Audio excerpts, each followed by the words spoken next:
Thank you so much. And now, to further set the intellectual tone for the day.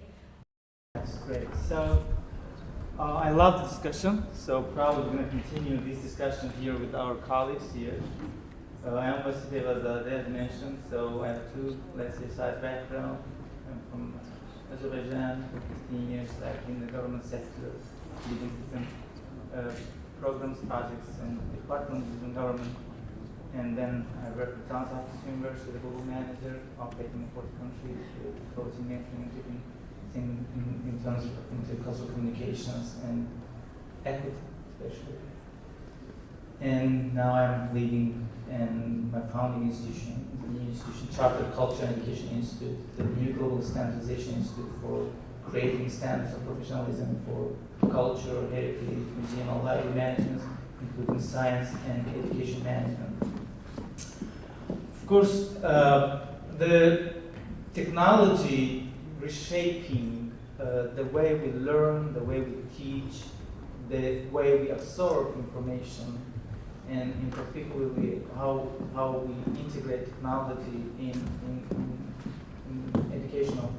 our educational experiences. I would say we have two fascinating panelists here. One is Bakhtiyar, he's founder of Neurasium, right? Neurasium. Neurasium, yeah. And also Ulvi is a co-founder of Code Academy. We're going to talk about the integration of technology in educational settings and the know-hows. You bring these know-hows in our educational experiences. And I would highly appreciate if you can share some best practices in your experiences and real examples that we're going to see how it works in real life. So I will start with Bakhtiyar. Please, Bakhtiyar, welcome. Thank you very much. Check it out. Just show of hands, how many of the people here now wish they read more when they were in high school? Okay, see, a lot of hands. Now, how many people who, while they were in high school, wish they were reading more at that time? Not as many. So, basically, I wanted to talk about my experience, which matches most of the people who raised their hand for the first. I think the microphone went down. Yes. Okay. Yeah. I want to talk about my personal experience, which matches a lot of people who raised their hand the first time, but didn't raise their hand the second time. And this is an experience of a person who was in high school, and the high school experience was good, but it was not good because I did anything special. It was good just because things were kind of easy, and that meant that I was utterly unprepared for the next stage of my life when I went to university. I went to Turkey. I'm sure a lot of people here are also graduates from Middle East Technical University.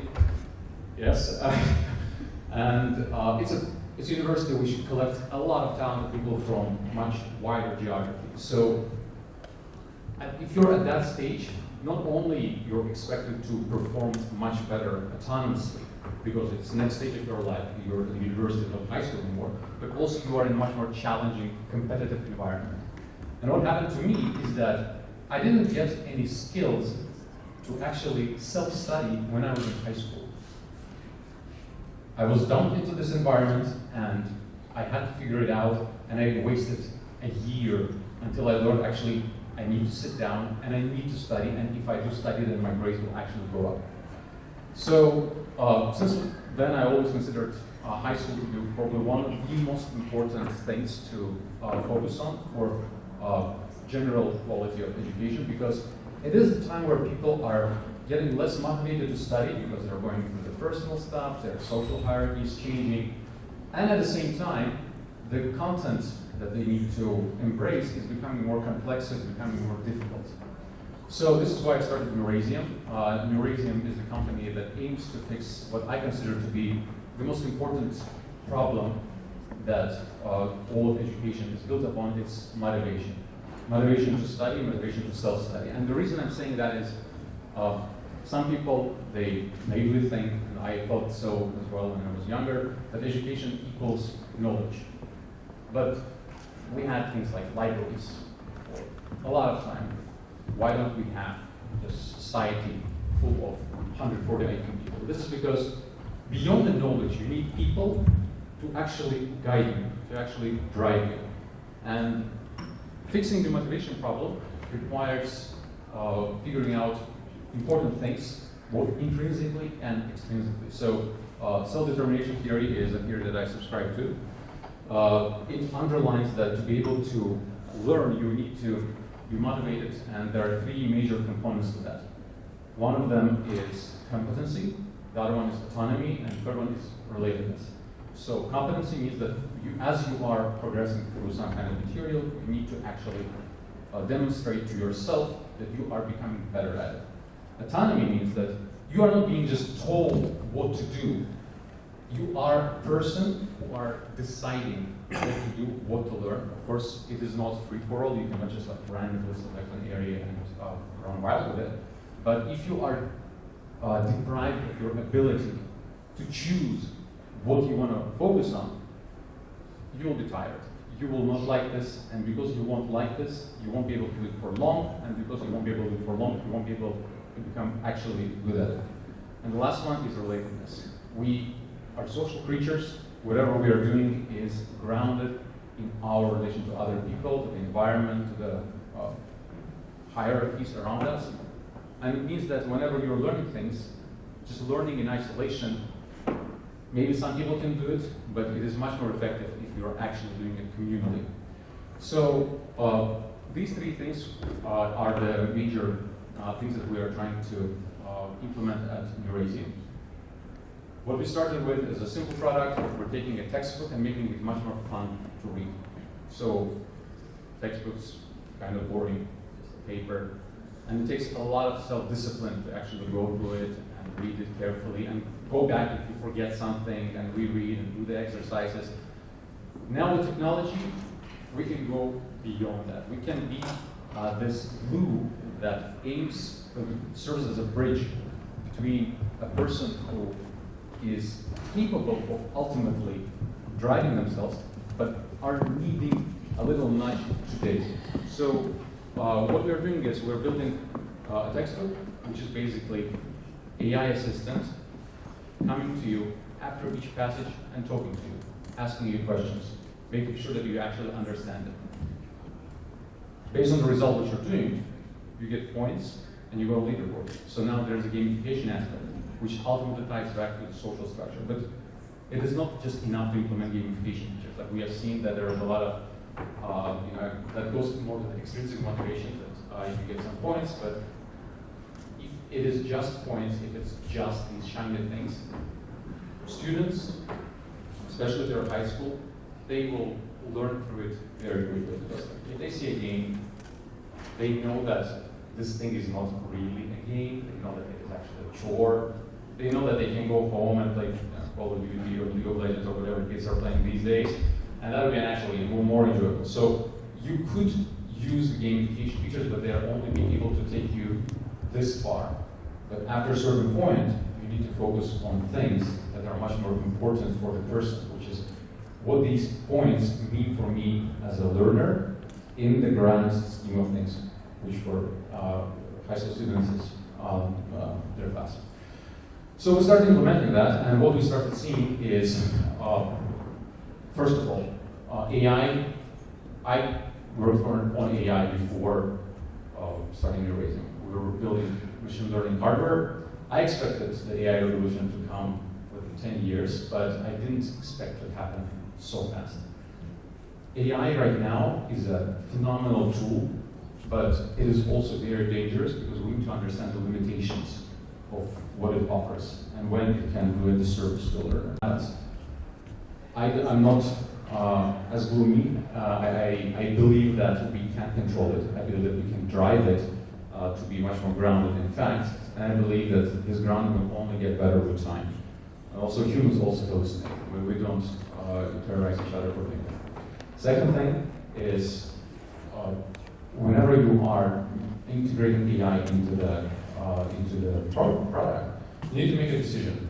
How much of the experience of the student is going to be driven by them, and how much of it is going to be driven by the educator or the grant plan. And here you have a tension between two fundamental things. For decades, educators have been dreaming of this brave new world where we have personalized learning for everybody. Everybody will be able to go and learn things in the perfect way for them.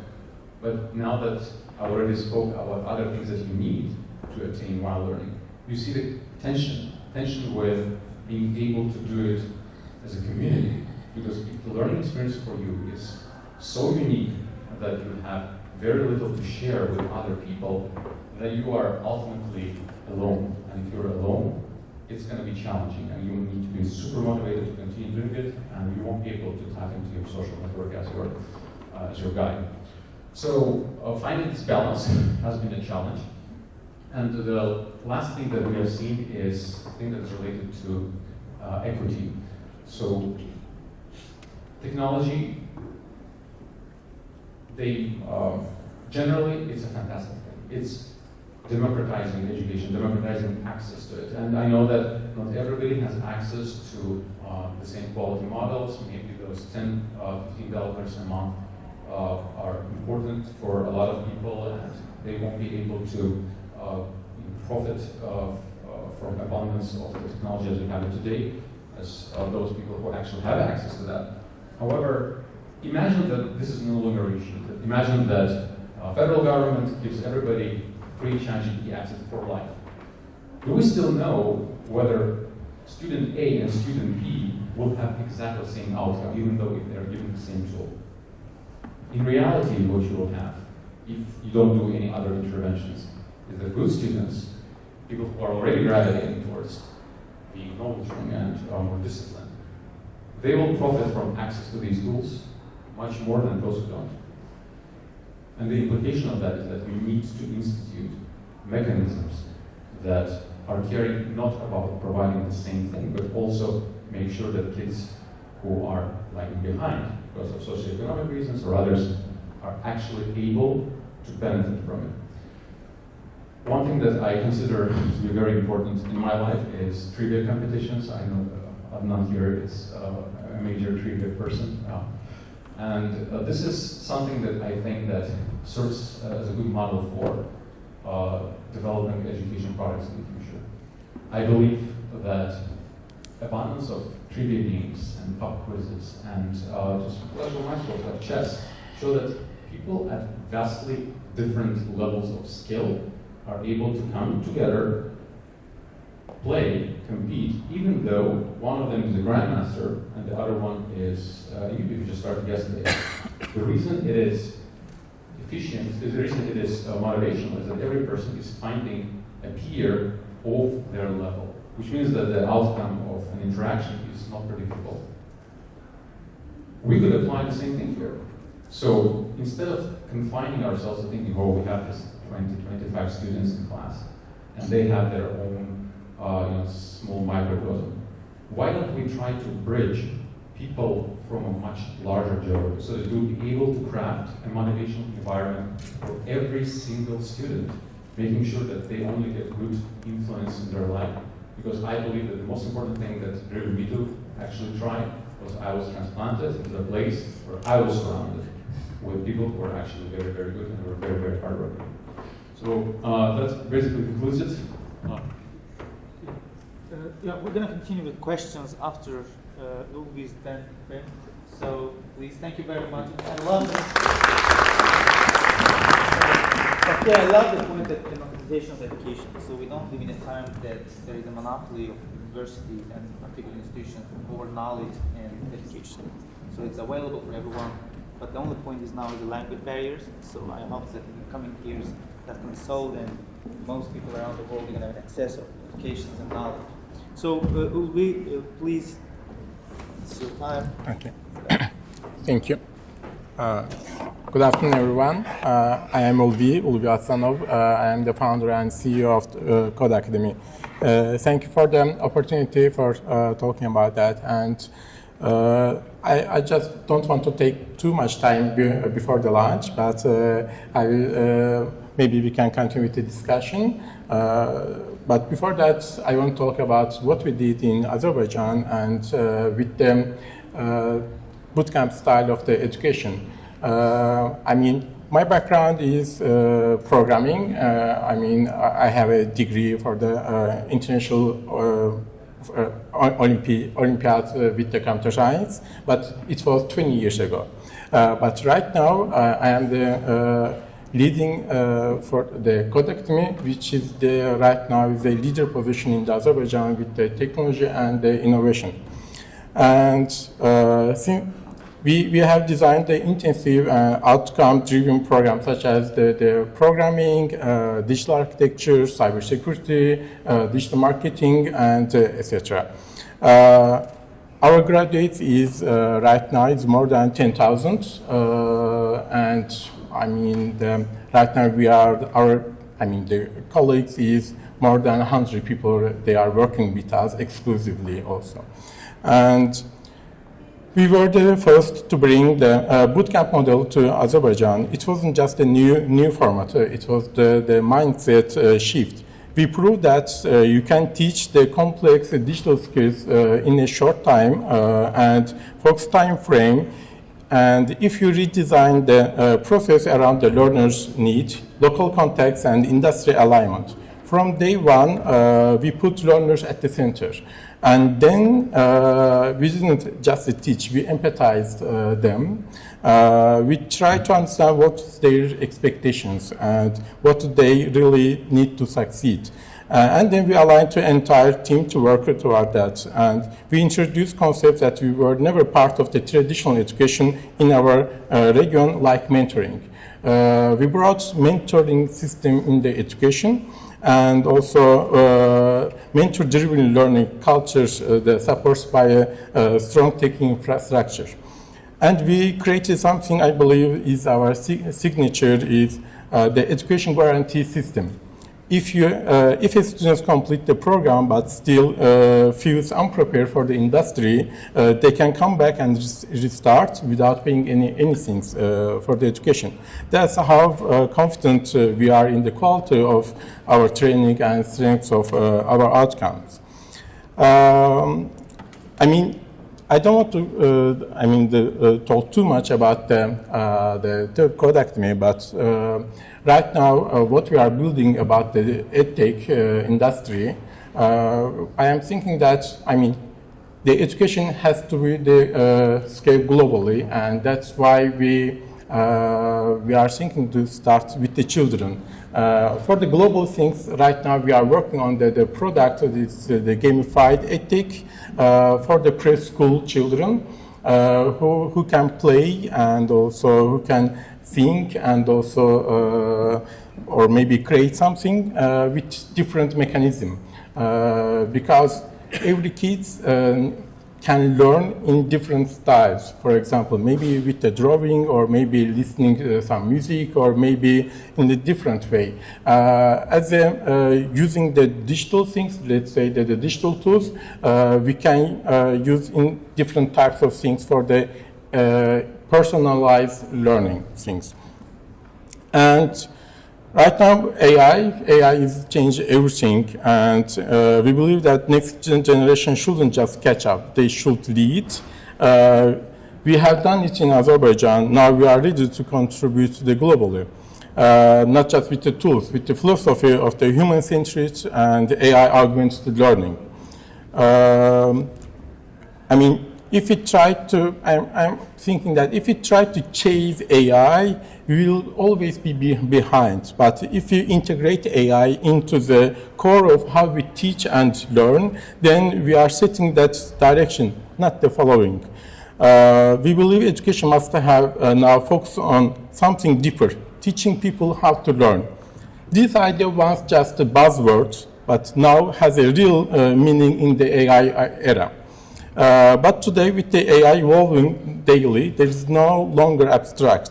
Now, educators must focus on how to teach agility, meta-learning, adaptability, because AI will not stop, so we must evolve faster. And I mean, right now, right now we are think that changing the education type to how to learn, because I mean normally if we teach students to how to learn, then they can also adapt to everything, for using AI and using the other things. And right now maybe we can continue with the questions, and I am really happy to answer to your questions. Thank you. Thank you very much. Before moving to our discussion, I want to just share a few words about our project, the Charter Culture and Education Institute. It has a story behind. I remember the time when I was working with UNESCO for 15 years and presiding some events, sessions there. During that time, we were realizing that the lacking point, especially in these global institutions, they had a monopoly of training, certifications in their field. So if they want to train a country representative, they send letters, and we get the letters. At that time, we got the letters, and we try to figure out, find one person to send training. So, and this is like a monopoly of knowledge in the field of education, heritage, culture, museum, or music, whatever. So that's why we realized that we need to change this game. So we came to an idea to launch this Charter Culture and Education Institute and to create a global standardization for professionals in this field, including science and education. I know that there's some educational certifications, but I couldn't find any certification program for science managers who are in the management of science. So we are now developing that program as well. And also we are working on creating a global index for rankings of cultural and heritage institutions.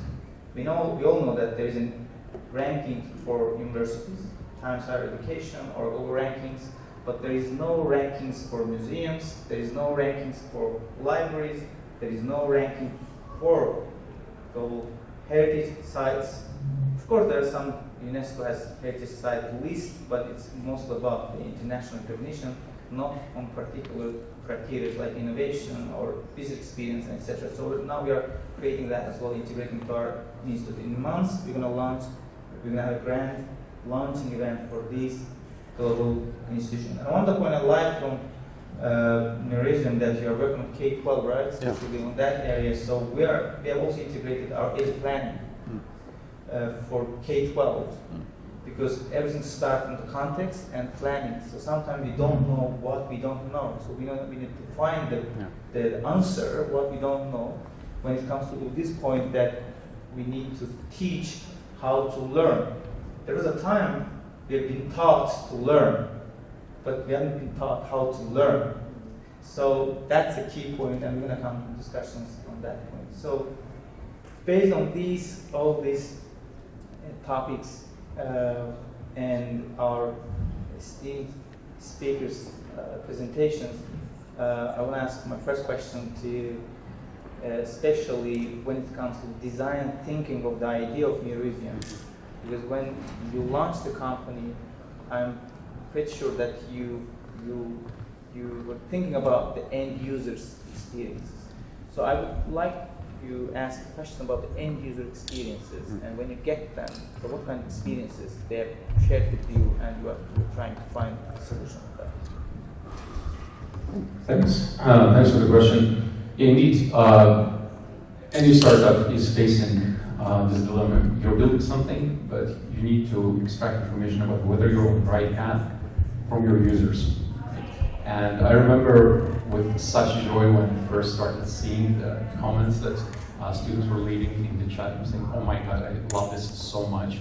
And that meant to me a lot because I actually I proved to myself that I am actually able to build things that not only generate good emotions from a student, but are able to drive them to actively change things about their study habits and ultimately get better tools. But this was just like an anecdote. It was just one example, not a proof. Later we had a pilot, and then we actually did something much more scientific. We tried to quantify what is the correlation between time spent on our platform and increase in self-reported enjoyment of reading, right? So students come to the pilot, we give them a questionnaire at the beginning, we ask them, how do you like to study? And almost everybody says, oh, I like videos, I'm a video person, I don't like reading text. At the end of the pilot, we give them the same questionnaire again. And you see that people who spend their time on the platform, for them actually it's shifting. Now they're saying, actually, I rank reading higher. And at the same time, the enjoyment of video goes down, which is something that is counterintuitive because for decades now, people have been saying this, well, video is so much easier, it's much more accessible. People are starting thinking of them as visual learners, even though research doesn't corroborate that. We know that multimodal learning is the fundamental thing that actually drives the learning experience to get better academic outcomes. But people think this limiting thing about themselves. They don't know that they are perfectly capable of reading the textbook. And by reading the textbook, activate those parts of the brain that they would not activate when they're just passively ingesting information from the video screen.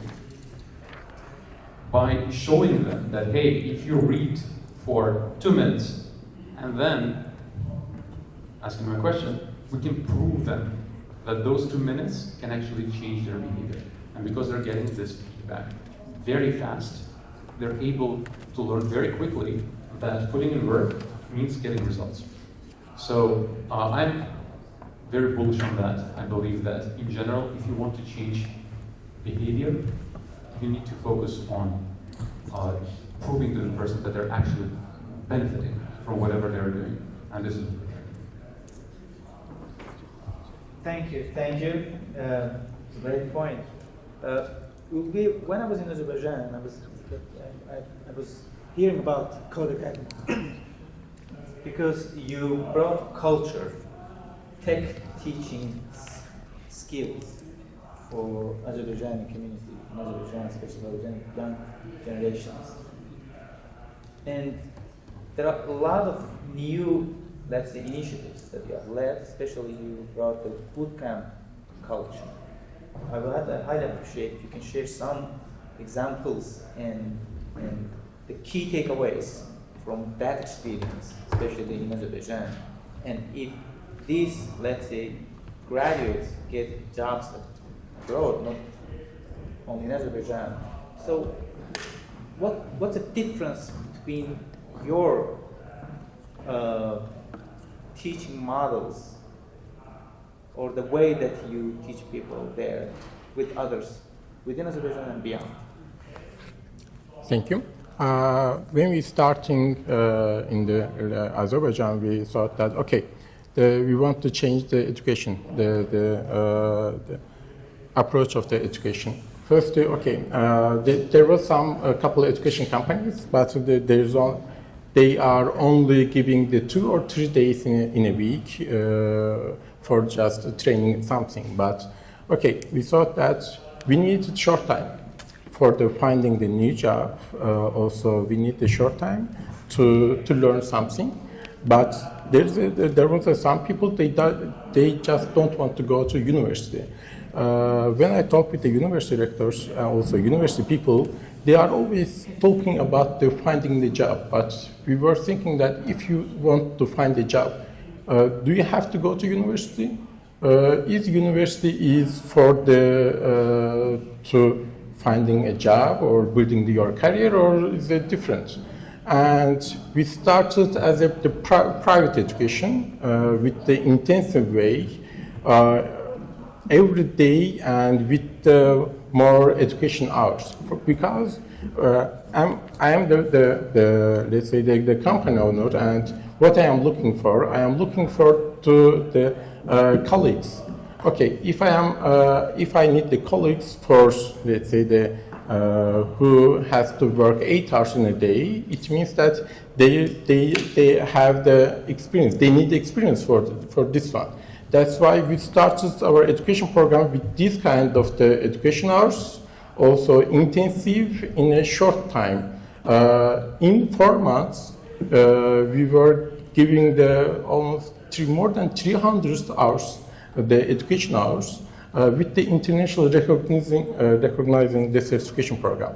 I have the coding background, but it doesn't mean that I can give the global, let's say, the expertise to all students. That's why we work with the Microsoft, we work with the Red Hat, we work with the Cisco, and right now in Azerbaijan we have more than 15 the international academic partners. When we start to build our curriculum, we work with them. Also, they certify our teachers, and also we use, also we localized this one to our companies. And end of the program, they right now they got the Codecademy diploma, also international certification. Also, they have the portfolio. Ready the portfolio. And then when you are going to look for the job, okay, you have experience, you have certification, you have also knowledge for that.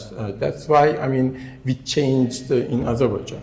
Also, we integrate some features, the mentoring features, the peer mentoring, also the education guarantee system for students, because when they start the education, they always thinking about that. Can I finish the program, or can I find a job, or maybe the knowledge for them find the knowledge. This system gave them the confidence for that, because they are starting. It doesn't matter. Okay, it's a 4 months program or 9 months program. It doesn't matter. When you are finishing, if you feel the unprepared, then you can start again with a different group, with a different teacher, and etc. This made difference for the everyone. Also, right now we are working with the universities. Some of the technical universities in Azerbaijan, they outsourced 1 semester program to us. We are giving the Codecademy programs in the university for the university students. Also, we are the end of the semester, we are giving the credits to them, and also it will help them to when they finish the university to the entering the career, let's say, and it also helps people to think about the technology and also innovation to start their career. Yeah, thank you very much. Actually, you pointed out the shift of education formality. Of course, the university representatives here, they are going to defend, and they are defending the university role, and I am defending the university role. But the diploma of the university is about recognized by the government that this paper allows you to work when it was before, right? Last time. But now, most of the companies, if they tell you that I don't need any more diploma from the university, just show me your skills. So that means market-based demand. So then, we are going to that, era of job requirements, and we feel that even here in the US, if you go to the branch banking system, they don't ask for diploma. They ask for some communication skills, and they have their own platform of teaching. They take you there for months, they teach you the banking system, and then you get a job. So this is a key point here, especially when we're talking about AI, and I love the heat discussion about AI. I was in the meeting with NVIDIA president where he was arguing about the competition between AI users and not users. So he was arguing that there will be competition between the AI users and not users. So for the future. One of the key points, especially when I come to AI, because I will ask a question about AI and then I will ask our audience to ask questions. We are all talking about AI and its economics, technological part, but there is social and psychological part. If AI replaces some jobs, that means unemployment for the society. That means depression, instability, and problems for the governments, and especially who gets votes. So I think there will be some guidelines on that. But one of the key points here, especially the government sector, shouldn't be just controller of AI, but also practitioner. They need to know what they are talking about. And Donald mentioned about that point especially. So, how do you see AI for your future, let's say, development of your companies, especially when it comes to tech, coding, etc., and when it comes to learning, because it helps personalization of learning even at home, you can personalize your learning, right? So, question for both of you, and Bakhtiyar, if you start first, then. Okay. Thank you. Obviously we are using AI very heavily. That's core of our product. AI asks questions, evaluates the student. What we've seen early on is that students, if given the opportunity to cheat, they unfortunately do that. And we were forced to basically put in certain mechanisms to prevent them from just copy-pasting an answer that may have gotten from another AI. And in this, I just want to, I'm saying this because there are like two effects of AI that I'm thinking about mostly. One of them is AI replacing human. It might be in short term, it might be in long term. And the other effect is AI being used as a tool to practice with, to talk with, and this is a different beast. So if we're talking about AI that might come and replace a human, I honestly don't know. I don't think anybody knows what will happen in 5-10 years.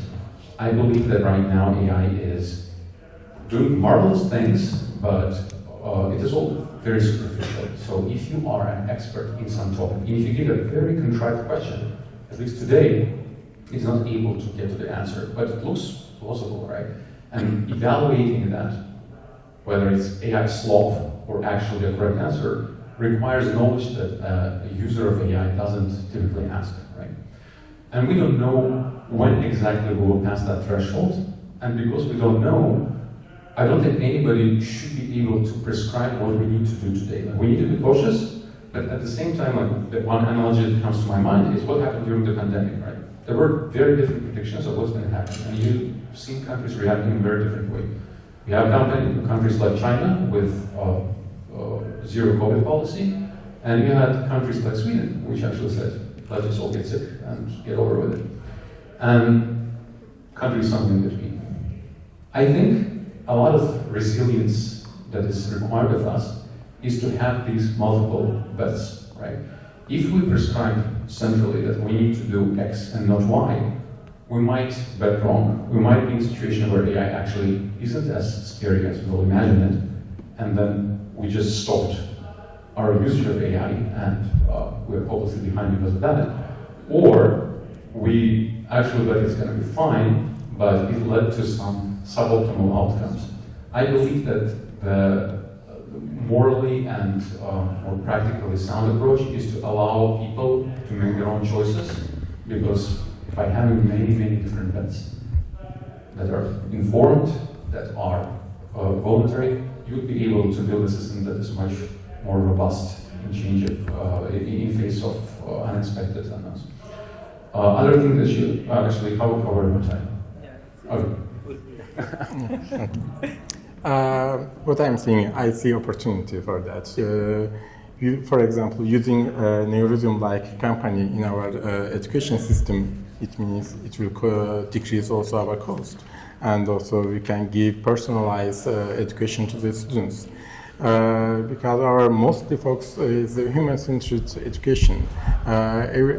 They just don't want to sit at the home and just try to learn something. They just want to socialize. They want to go somewhere and be in the social system, also with learning some new things. And that's why, I mean, okay, if AI replaces jobs, it means that we will have the new job positions for the different, let's say, the programs. It means that also, again, we have opportunity to create new programs for that. That's why, I mean, yes, okay, AI right now evolving very fast, and every day we are seeing that the AI companies, I am thinking that they are not creating AI tools for us. They are competing with each other. And after a couple of years, probably we will need some education programs to learn how to use the, let's say, ChatGPT. ChatGPT starts with the just inputs and with the outputs, the layout, but right now it has a lot of different features, different things, and maybe, for example, right now we have the graphic design program using Adobe Photoshop, InDesign, Illustrator. Maybe after 3 years, okay, we will teach again graphic design, but is it, I mean, going to use the Adobe programs or maybe Gamma AI or different AI tools? Okay, maybe you can say that the graphic designers' positions maybe switch to the new positions. Okay, we can work on the generative AI, and then we can teach generative AI tools to the students. Thank you very much. Thank you, Ulvi. Thank you, Bakhtiyar. We have 5 minutes for audience. 4 for you, 1 for me, just for sum up. So I will get maybe 2 questions. Yeah, we have time, right? Okay, let's go. Lunch is running late. Lunch is running late. Let's keep Enjoy. this. Scientists with AI knowledge are going to replace scientists without AI knowledge. First question is that do you agree? And if not, then what is the role of training and educating people if AI is going to replace human brain? I agree in the future. I have no idea what will happen 20 years down the line. And I think it's difficult to predict that kind of thing, almost by definition. People talk about singularity. If you get to the point where AI can actually improve on itself, that process gets accelerating and all bets are off. So I think we should, as I was saying, be resilient and try to do what we're doing, but also have a mind where things are going. And right now, we have been seeing unprecedented acceleration of the capabilities of model. It is becoming more expensive, by the way. Like it's not, I mean, we see it as an unprecedented acceleration in terms of time, but if you actually compute the quality per dollar, then that progress has not been as fast. So that, I think, buys us at least 10 years, because it takes time to scale things so much. But then we know that there are things like Moore's law, right? Even though it's dying, it's still, there's almost an exponential growth in compute. And if compute will catch up to the needs, who knows what will happen? Again, it's hard to predict right now. I don't know, I think Francois Chalet might correct me on that. I think he posted that quality is not even on log normal scale with respect to the amount of dollars that you put into the task, which means that we might have to figure out a couple of things just to make the models work better. But we don't know, maybe those things exist. And if that's the case, that we might look into a distant future where people are actually replaced by humans, and data becomes much more important than capability of the things. No. Okay. Yeah, I love the point with brain, because if you look at the leveling up of the AI, 1, 2, 3, 4, we need human brains leveling up to compete with the AI. That's very key here, because we need to train our brain, so not to trust that what we have in our brain. Any other question? May I use the time to ask the question? Last time for that. I'm coming from a humanities background. I'm not very good at this technology, AI, and all these sophisticated, let's say, notions. But I have a very practical question. So you all told us about the democratization of the education and affordability and so on. And I guess this event itself is somehow, let's say, not everybody affords to come here. I mean, if you afforded to fly here, to drive, or even to walk, it means you are somehow in a position that you can afford all the programs that you are suggesting. So my question is about how can we better deliver the opportunities to, let's say, villages in Azerbaijan. For example, my fellow villagers in Hamzali village of Gadala, how can they use the opportunities of learning coding, for example, that the Code Academy can suggest as a social responsibility project or Bakhtiyar's startup. So, and how can you contribute in this to deliver the opportunities to like all the regions and all corners of Azerbaijan?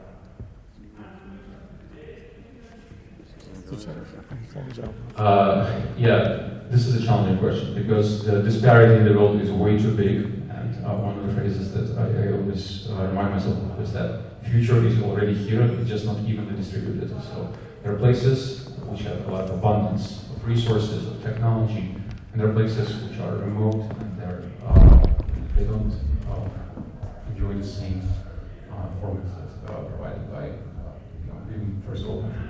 So I cannot prescribe a policy. I can only share my opinion of what will and will not happen depending on certain decisions in terms of policy. I believe that in general we are going to see better results for everybody. It's just the delta that you will see for people who are underprivileged is going to be smaller than the delta for people who actually are in the center of it and have access to those resources. So what I believe that we need to bet on is to make, basically, first of all, come to understanding that we're all in it together, and with AI we could substantially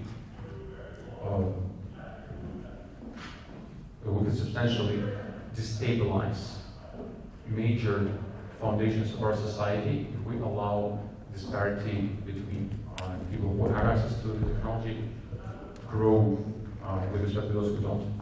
And I think in Azerbaijan actually, it's a former Soviet country, so it still has a lot of socialist elements. So I believe that the situation is not as critical as it is in the United States, where the system is much more capitalist right now. I think the United States, paradoxically, is at greater risk of having stratification of society. And people have been writing about this for decades, but we will see more of that very soon. So the book, which I really like, Belter, discusses that this thought was embedded in socialist left for multiple decades, that if you make a meritocratic system that just allows brilliant people to advance, you are basically robbing people who are coming from underprivileged backgrounds from the people who could have lifted those communities up. Right? And we have not seen much action based on that, but I believe that it is going to be necessary, and it's going to be very obvious that it's necessary very, very soon, because you already see that a lot of fields are getting disrupted. Like people who are in tech, they already observe that a lot of the time that you wasted just typing is gone because AI accelerates all of that. So junior positions, which learn on the job, are becoming scarce, right? Which means that you have a very weird situation where big organizations are trimming the bottom layer, and some people who are at the just above that seem safe as of not for today, but it means that educational institutions which typically provide a stepping stone are becoming mismatched with what the companies are. So now we will see even more of this closed system where companies eschew the education system and go directly for talent, because, well, if the academia cannot perform in selecting and nurturing the right others, it means that the companies have no other choice but to just search for them and develop them yourself. But again, you might also help with that. You already mentioned about everything, that's why. Okay, Kasum, I would rather advise not learning coding in the beautiful village of Gabala. Most focused on learning fishing, hiking, I don't know, And we all dream that style of life. Any question? Yes, I do have a question. I have a question to Bakhtiyar. Bakhtiyar and I come from about the same generation and group of friends. And you know, as I was growing up, Bakhtiyar, my mom used to use this phrase, I'm giving you the gift of boredom. And at that boredom, I was devouring my parents' entire library of like random books from Goldsworthy to, all other authors that I don't even remember the names.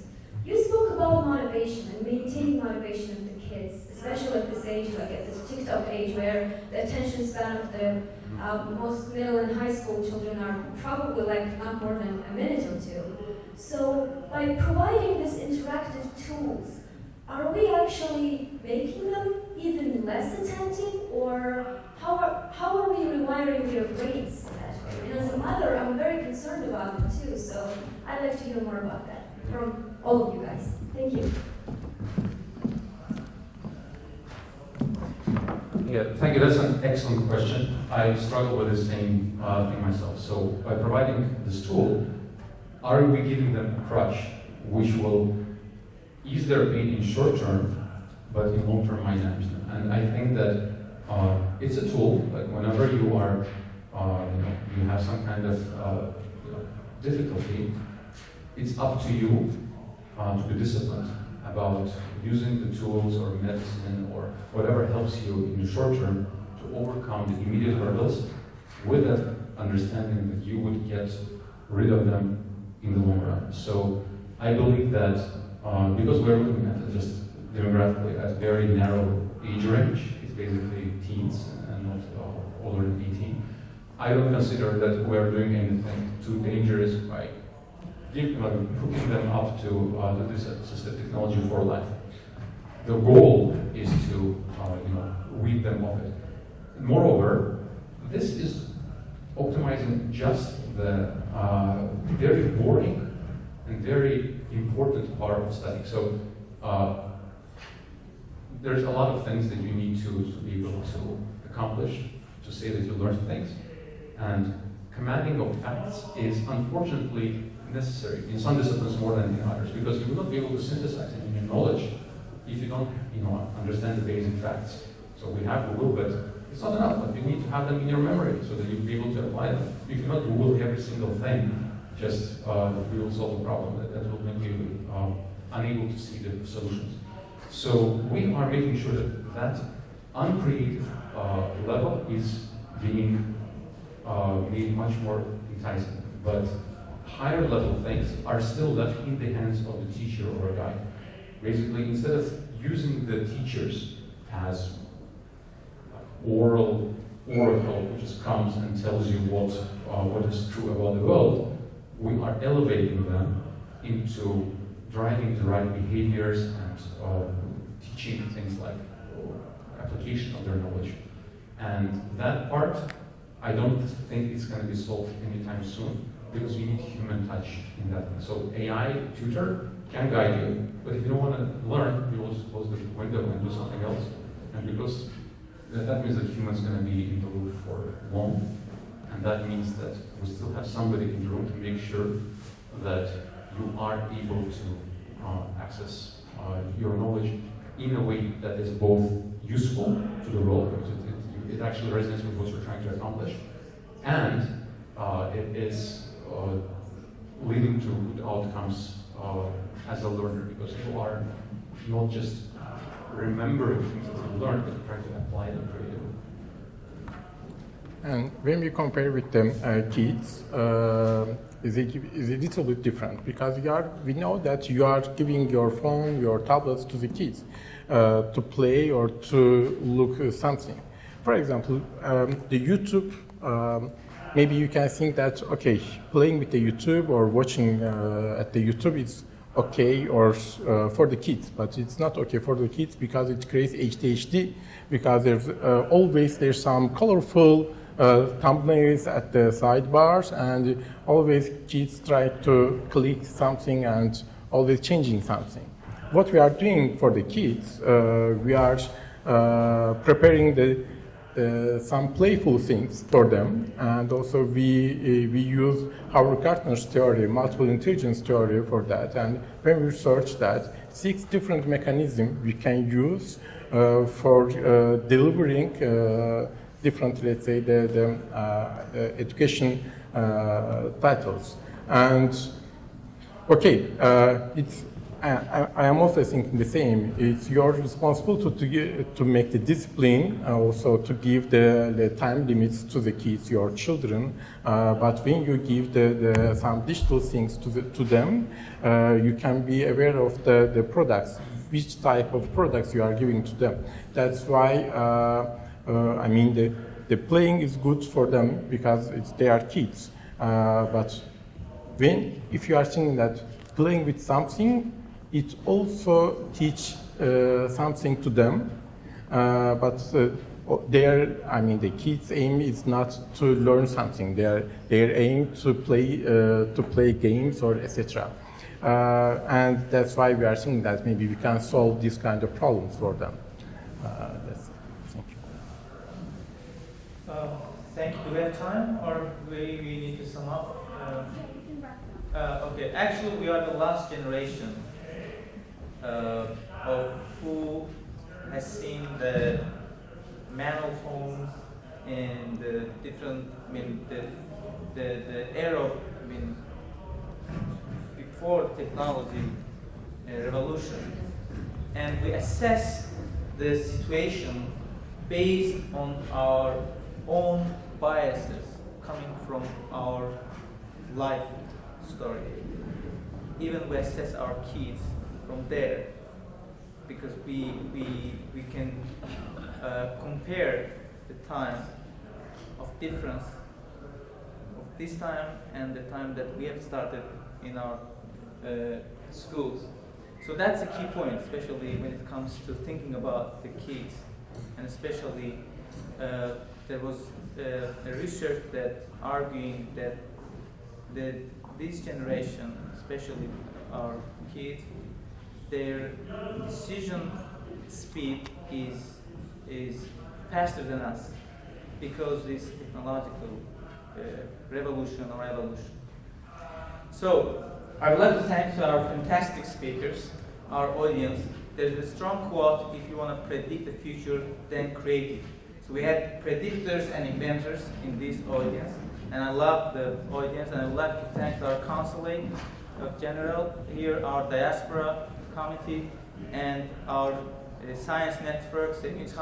You mentioned about the academic noise this early morning, and I believe that this academic noise will transform to academic voice after this event. So thank you very much, and if you have any other ideas, questions, so we are available during the lunch time. Thank you. Thank you. Thank you.